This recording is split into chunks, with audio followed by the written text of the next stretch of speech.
And we want to hear from that audience one more time before we close our program today on the euthanasia debate in Canada. Sheldon, what have you found? Thank you so much, Lauren. And I guess a question we're asking is death a right? And I'm actually here with Lindsay Yesko.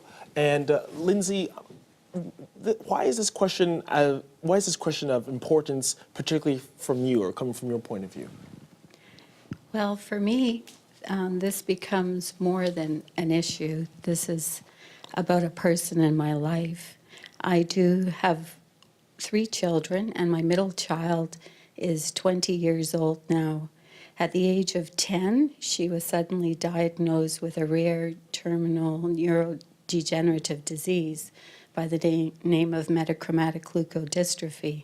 So I was faced as a mother with a totally thriving child who all of a sudden was losing every single function because her white brain matter was disintegrating.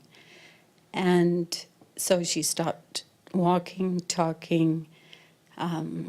She lost the ability to be able to take anything from her mind, which was very intact, and be able to have any other part of her body carry this out. And we were told that she would have at the most 3 years to live.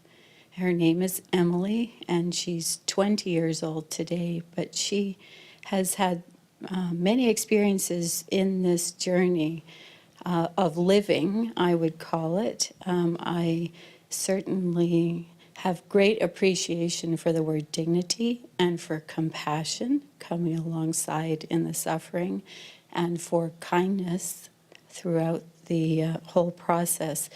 But I guess what I can say today is to share with you a situation that arose on September the 11th, 2007.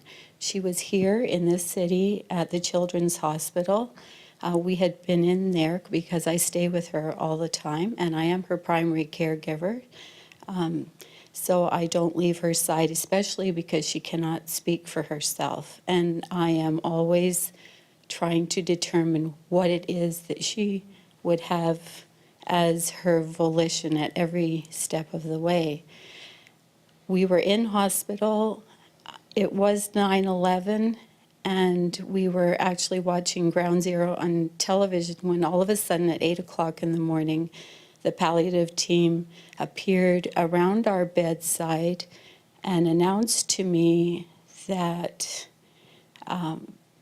that it had become very evident that she was not able to tolerate any kind of feeds anymore, and that the orders had been written just a few minutes prior to that without any engagement of mine or of my daughter, who is the patient, that these feeds were going to be terminated and that there was nothing more that could be done for her. And this came as a total shock. We had been in the hospital for weeks, and there was no preamble to this whatsoever, other than that there had been some difficulties. So we were stunned. And as quickly as they came in, they left, and that was the word that was declared on us.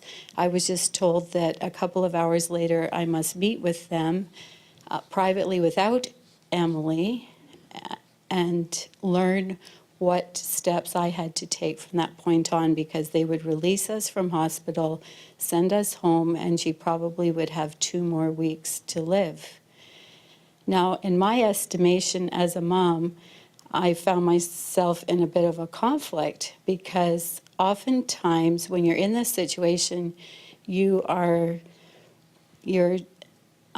dealing with some people who think you're in denial about what's happening with your child on the one hand, and on the other hand, you as a mom are trying to estimate your own child's life. And I honestly felt very strongly that we were not at this point yet.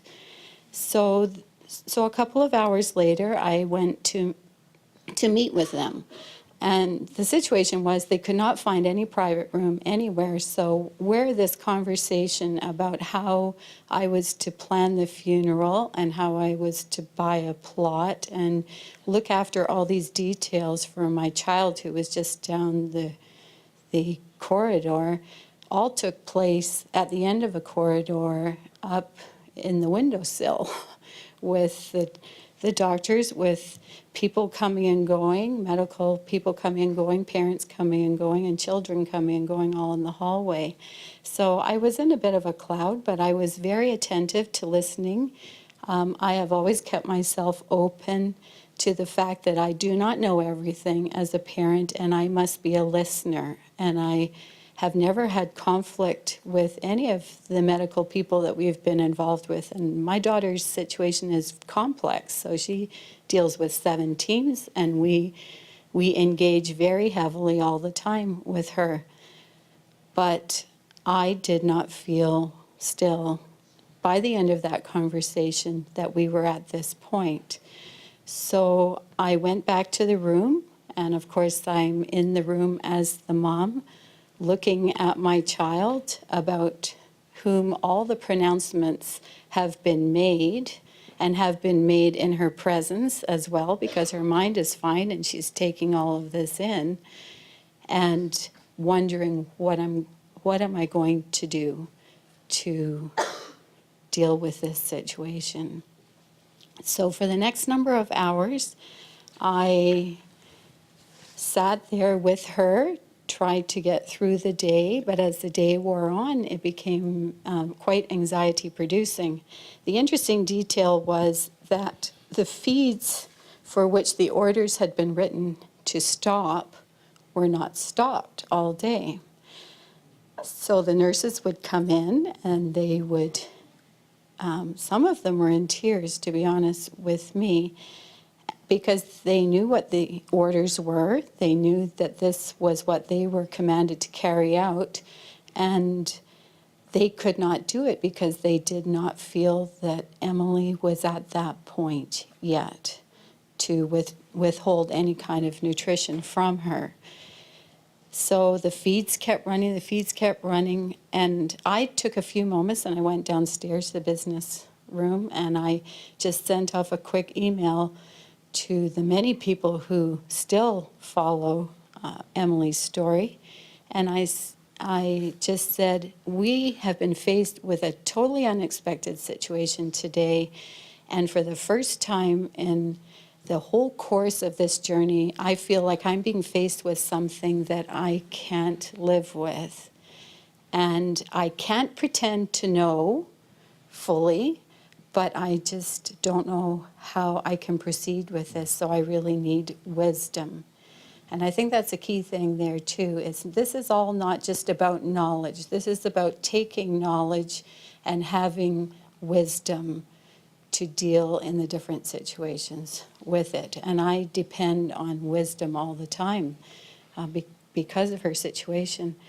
So about 4 o'clock in the afternoon, another doctor came and knocked on the door and said, I have somebody to come and sit with you, your daughter, and I will talk to you. And that doctor pulled me off to a private room, and he sat down and he said, you know that I am in total distress about what's happened today, and I am the only person that could actually override any kind of decision. But he says, we respect everybody's position. This was not meant as an unkind gesture towards Emily, but he says, personally myself, I feel very distressed because I know Emily well. I see how she's doing now. The orders do not sit well with me, but I really have to have a very good excuse to make such a major statement and counteract them. And he says, I had to leave the floor, go to my office, shut the door in my office, and just get quiet in order to know what to do. And he said, I did not know the questions to ask myself. I didn't even know where to start. But he said, the one thing I did was I noticed the picture frame of my own daughter on my desk. And instantly, chills just came over me because then I knew the question. And the question was, have I done for Emily Esco what I would have wanted done for my daughter in this situation? And he said, instantly, I realized we had gone about it all the wrong way. And he said, what came to him was that if it was to be determined that she could no longer receive feeds anymore and tolerate it, it should be determined by starting at the top level of feeds rather than the diminutive level, because week after week the numbers were going down, and she was actually being very weakened in the process. So it was actually difficult to know whether she could tolerate feeds, whether it was the method of feeds, or maybe it was the fact that there wasn't enough feeds and she was just growing weaker because she was not getting the nutrition. So he said, I would like your permission to overturn the orders and to determine for sure whether she can tolerate these feeds or not.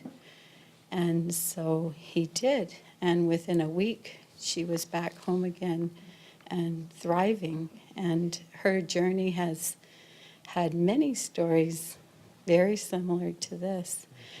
Interesting. Lindsay, thank you so much for sharing. It looks like a journey that is very much not necessarily full circle, but definitely with process. Thank you so much for sharing. Lorna, back to you.